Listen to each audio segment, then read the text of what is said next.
site ups. Oh, there's a prisoner over here now too.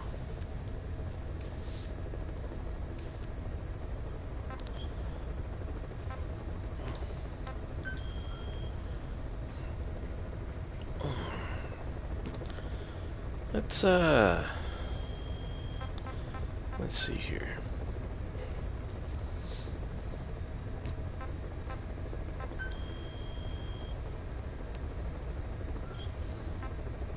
$12 minutes left on that.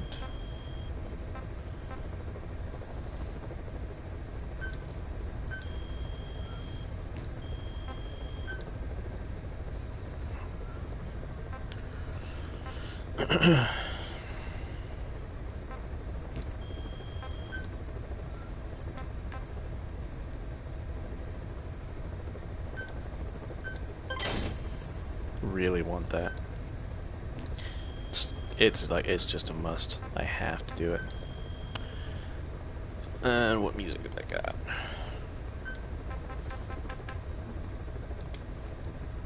And this is going to be my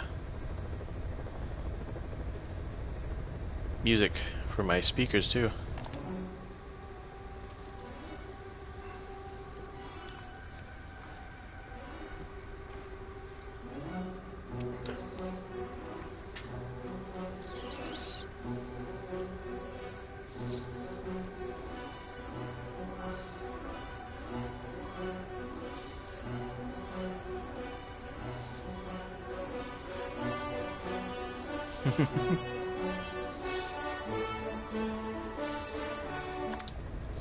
Alright, we're done with that.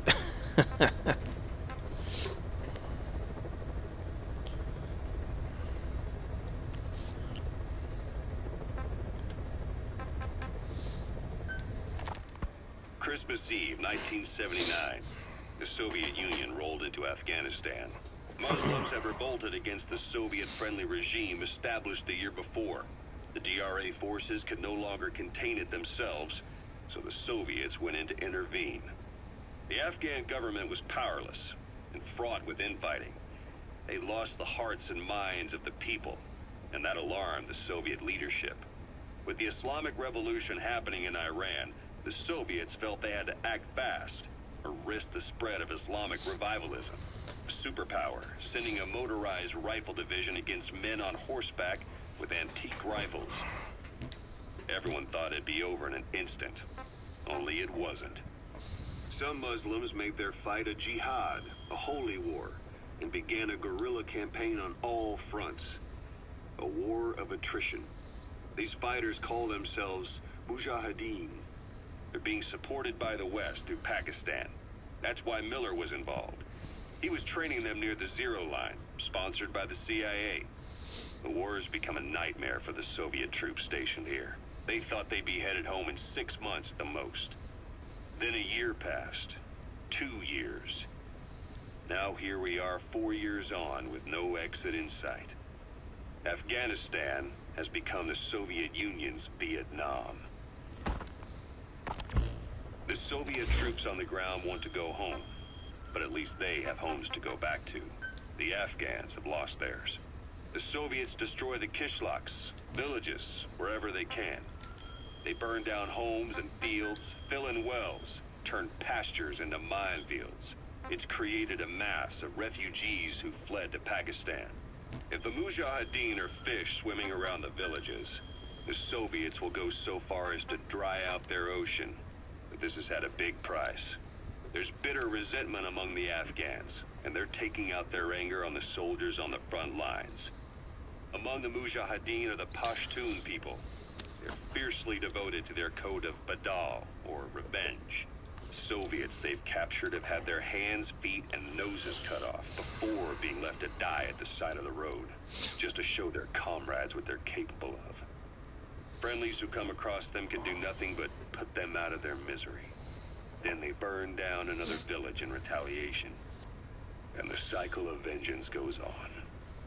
Wow, that's freaking brutal, man.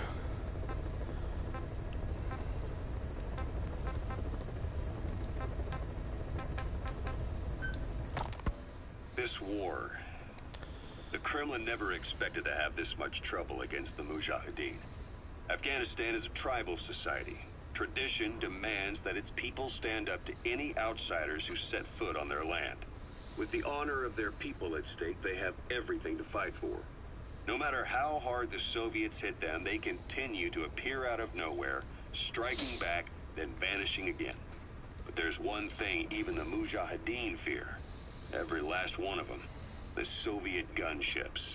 They're highly maneuverable and equipped with massive firepower. Plus, the underside of the fuselage is heavily armored. The Mujahideen can barely scratch them with their small arms.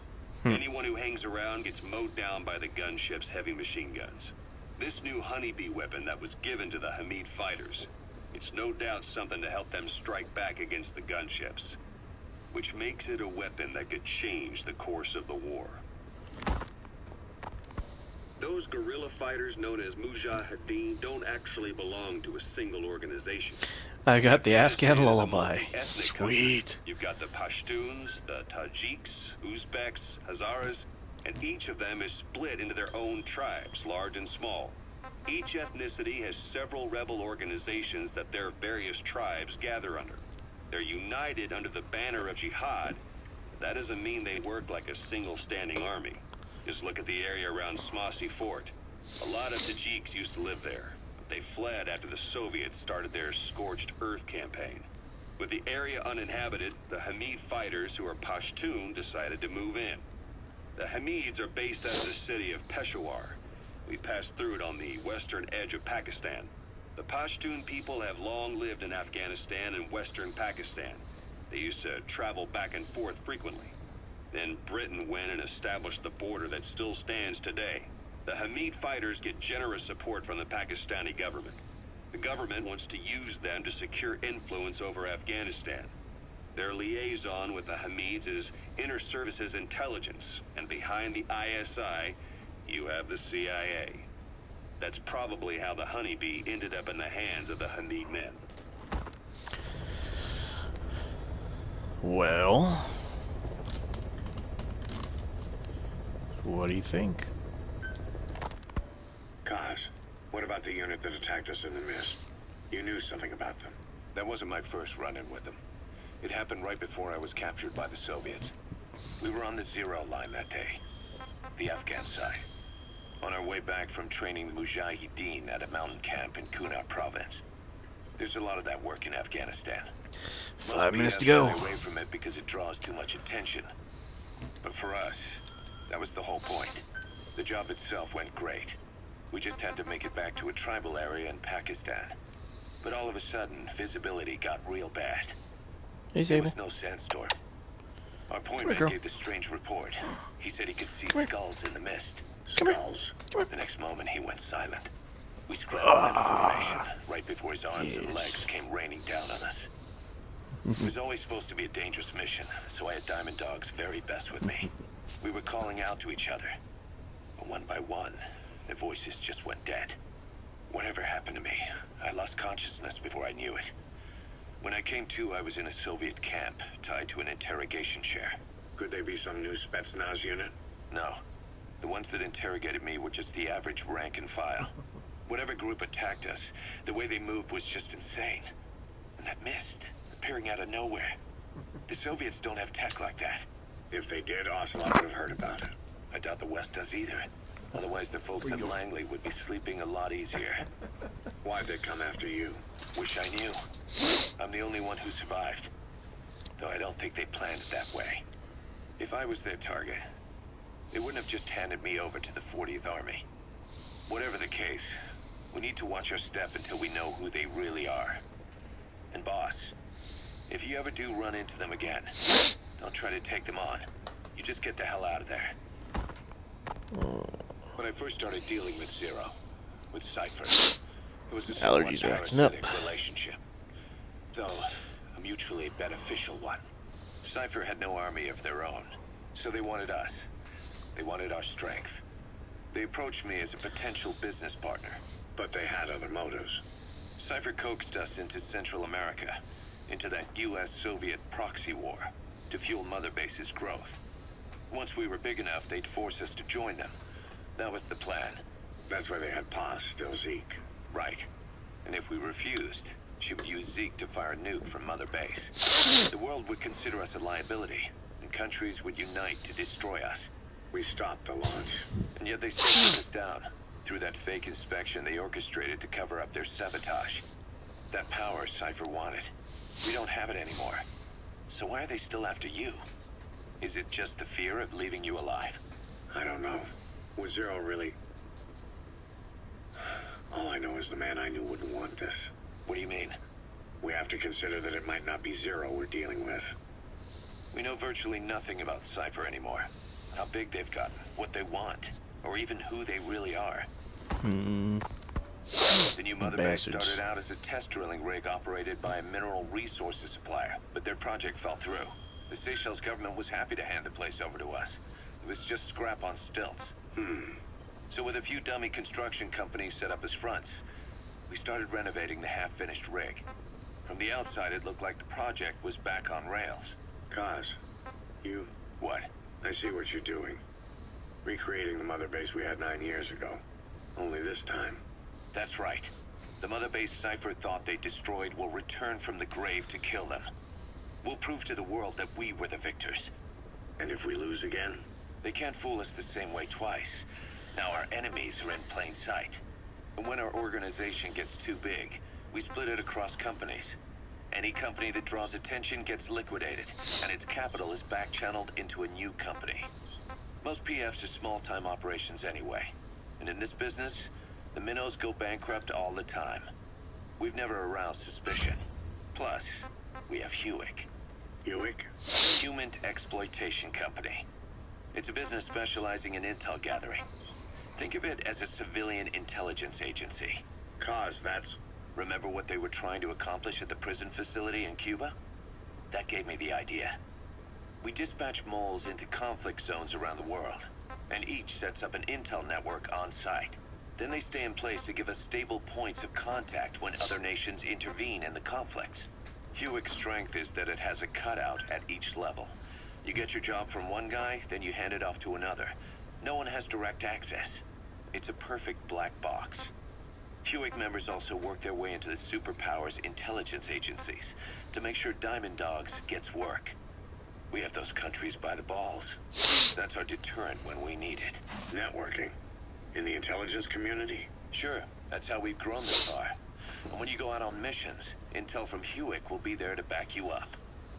But despite all that, Cypher has its eyes on us. The only reason I'm not dead is that they needed to know where you were. Figured if you woke up, I'd go straight to you. That's why you made that ruckus at the Zero line.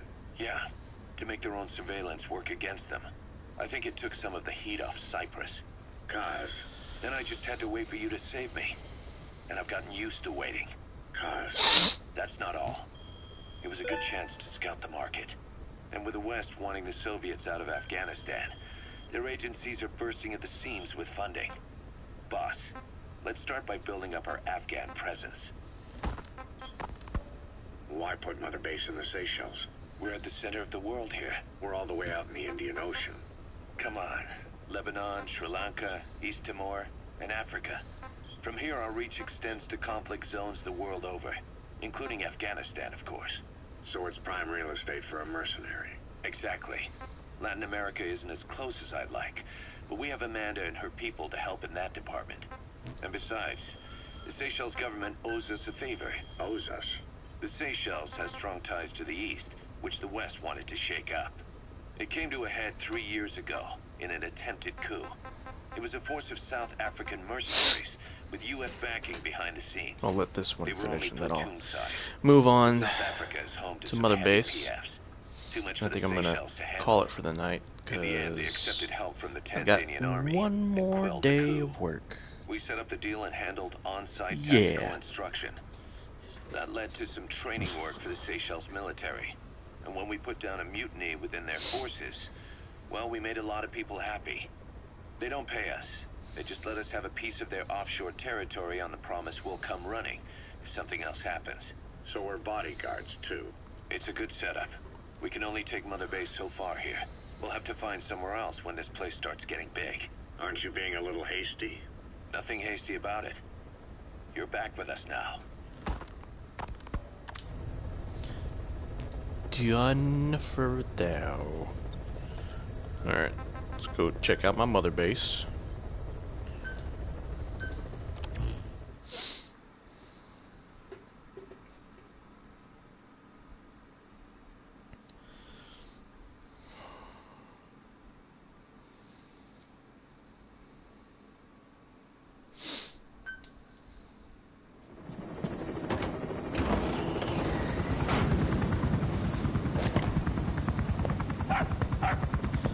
Oh yeah, DD. See that? Now that's discipline. Following orders like a real diamond dog. Soon it'll be... Hey, no, stay! Stay!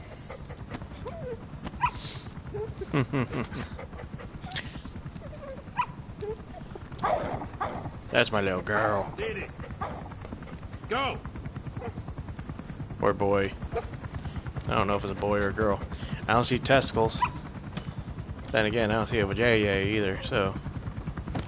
Could be either way, I guess. Video games gotta stay gender neutral. But soon. Soon.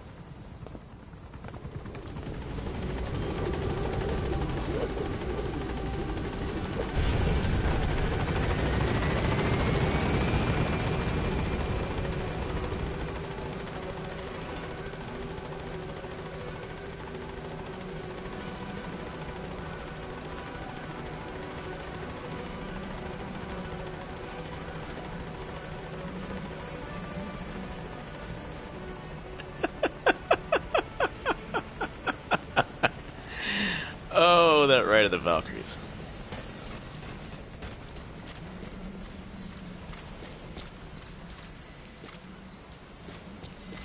I don't even need to take a shower with this guy, man.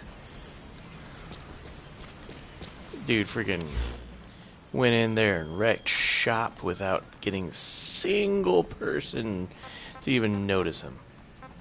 It was freaking great.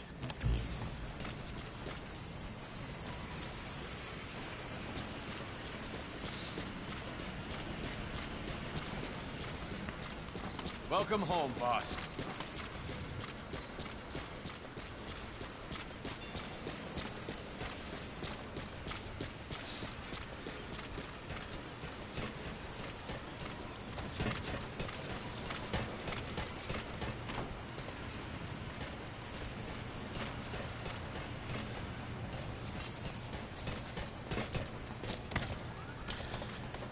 Freaking mother base is huge for no apparent reason. So hard to find things. I don't even think there's anything on here that really matters. Let's see. R&D training practice. No, I don't want to do that. That's just silly.